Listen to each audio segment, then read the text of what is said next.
আমাদের দেশে একজন পাগল আছে, এই পাগলের কাছে আপনারা কেউ যায়েন না।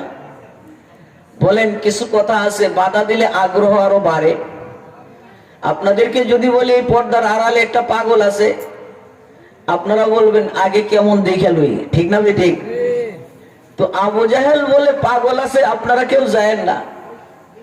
ওরা হজ শেষ করে, বিভিন্ন কাজ শেষ করে, ওরা একজন আর একজনকে ডাক দিয়া কয় কেমন পাগল একটু দেখা দরকার।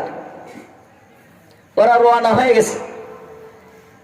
নবীজি কাবার চত্বরে বসা, ওরা পিছন দিক দিয়ে দেখছে, দেখে আর নবীজির মাথার যে চুল এত সুন্দর করে আল্লাহ বানাইছে, এই চুল দেখেই কয় কিরে উনি কে পাগল বলে, পাগলের মাথার চুল তো এত সুন্দর হয় না।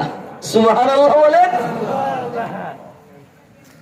একটু সামনে দেয়া যায়, নবীর চেহারাটা একটু দেখি, পাগলের চেহারাটা দেখি।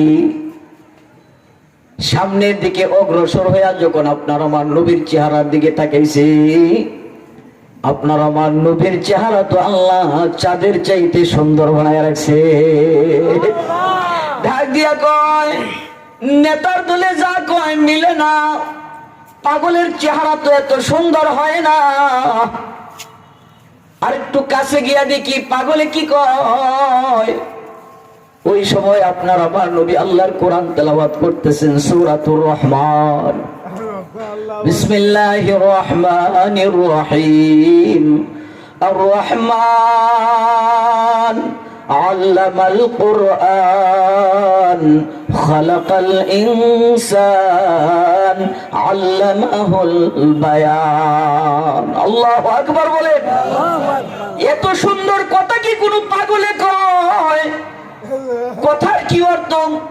তিনি হলেন রহমান, শিখাইলেন কোরআন, বানাইলেন ইনসান, শিখাইলেন বয়ান। সুবহানাল্লাহ বলেন। এত সুন্দর ছন্দমাকা কথা, এত তাৎপর্যপূর্ণ কথা কি কোনো পাগলে বলে?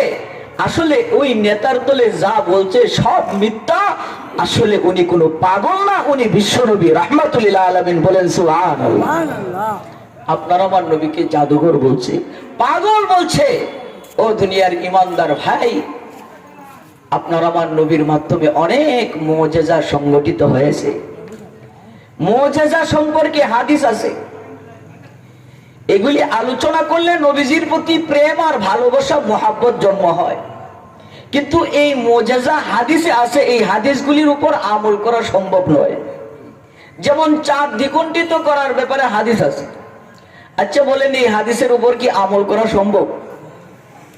মেরাজ এই রজব মাসে সংগঠিত হয়েছিল, এই মেরাজ সম্পর্কে হাদিস আছে, কোরআন আছে, কিন্তু এই হাদিসের উপর কি আমল করা সম্ভব? মেরাজ তো মানে হলো আল্লাহ পাক তার হাবিবকে জমিন থেকে প্রথমে বাইতুল্লাহ থেকে বাইতুল মুকাদ্দাস পর্যন্ত সফর করাইলেন, এরপরে বাইতুল মুকাদ্দাস থেকে উপরের দিকে নিয়ে গেলেন। কত উপরে নিলেন বলে, 7 আকাশ পাড়ি দিয়া, সিদরাতুল মুনতাহা পাড়ি দিয়া, বিশাল বড় বড় ময়দান, মহাসাগর আর বিশাল মহাশূন্য পাড়ি দিয়া 70,000 নূরের পর্দা ভেদ করাইয়া আল্লাহ পাক নিজের কাছে বসাইয়া প্রেমের আলাপ করছেন। এটাকে মেরাজ বলা হয়। সুবহানাল্লাহ বলেন।